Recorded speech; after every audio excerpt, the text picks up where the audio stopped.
In most trade shows, you are not allowed to put tall things that would obstruct the view of someone coming down the aisle in the front part of your booth. The idea is for every buyer or visitor to the show to be able to look down the aisle and see each booth. That's very often the case in trade shows.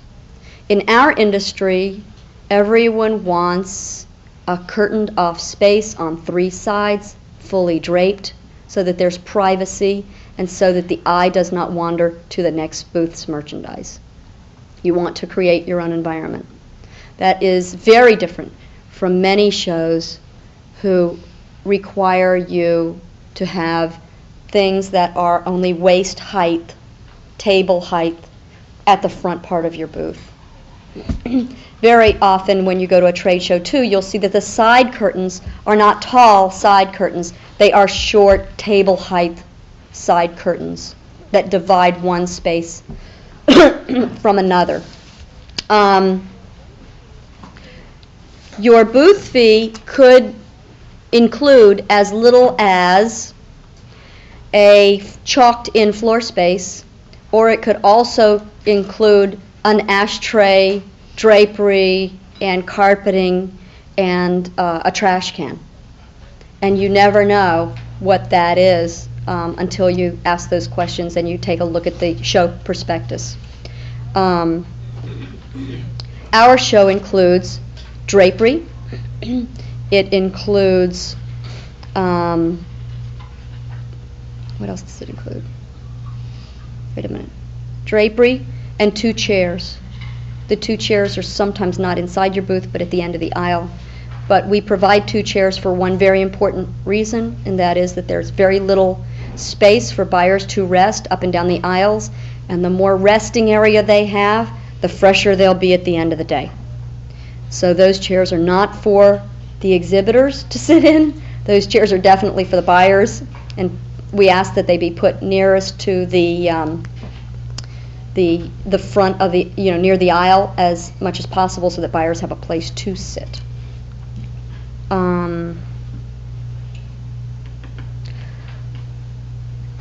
You need to know what kind of restrictions the show puts on you.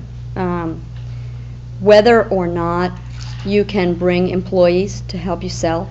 How many employees you can bring to help you sell. Some trade shows have rules that there are no more than 1.5 people per booth, or no more than 3 people per booth. And these numbers sometimes don't work for you, and you've got to make sure that you can comply with the rules. Height limitations are another consideration. Please let any show promoter know if you are doing a trade show and your height exceeds 8 feet. There may be sound limitations for you.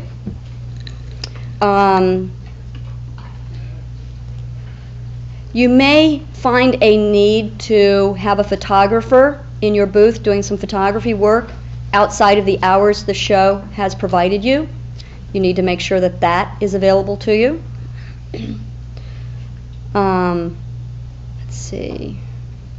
Signs, lights, electronic selling devices of all kinds. Balloons are often restricted. Of course, in our show, balloons aren't really a big thing, but in some trade shows, gift shows for instance, some halls will not allow it. So those things are consideration. Food. Very often you cannot bring food to your booth. The concession in the hall has a monopoly, and you cannot bring that little wine and cheese tray that you'd like to bring in. Most people do anyway, but sometimes those are part of the rules. The use of live models, live entertainment, or other selling gimmicks. Do not try to sell outside of your booth. I have had people who have incredible clothing or huge hats or other things that they would like to have walking up and down the aisle as advertisement. Do not do that.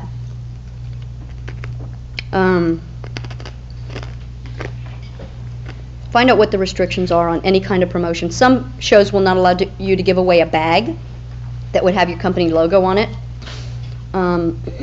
Other people allow it. Other shows allow it. The policy for removing exhibits. Most trade shows do not allow you to sell merchandise that will be removed from the show. They require you to pack up your samples and take them home, or to remove them after the end of the show. You deliver them to a gallery site or whatever. Our show is a little different. We do believe in selling at the show, especially in February. Very often our dates fall just before Valentine's Day, and retailers can use merchandise ASAP. And the February show is very much that way. The June show is the same for New England resort shops that are just opening that week for the summer resort season. They need immediate merchandise delivery. So if they can come to a show and pick up some things and go home, they're happy. They don't have to wait 4 weeks or 6 weeks. The timing of a show is really critical. I don't know how often I have seen shows that are improperly timed. There are people that will try to sell you convention and exhibit space in Washington, D.C. the same week as the inaugural. You won't have any hotel rooms, but you can certainly have the hall space. Make sure that it doesn't conflict with other industry events, and that your calendar, the calendar of your customer, complements it.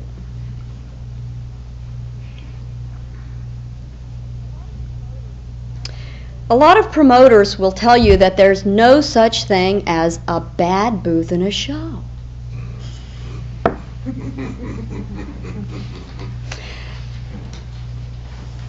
Wrong. I've had one of those. Huh? I've had one of those. You have. Well, there are bad booths in every show. However, when you're dealt lemons, what do? You make lemonade. And there are various and sundry ways to make lemonade.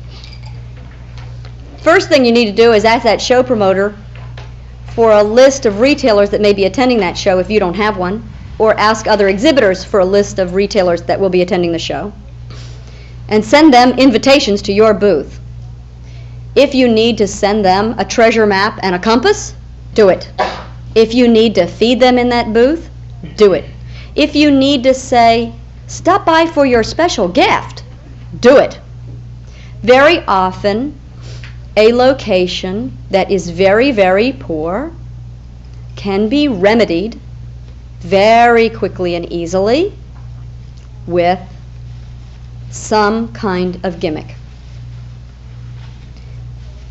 Anything from a poem about what a lousy spot you got in the show to anything. Whatever works, do it. Get the retailers to your space. Very often, craftspeople end up in those bad spaces in other industrial trade shows because craftspeople haven't been there forever. They are relatively new coming on the scene, and all new exhibitors go into yippits or podunk, as the area may be called.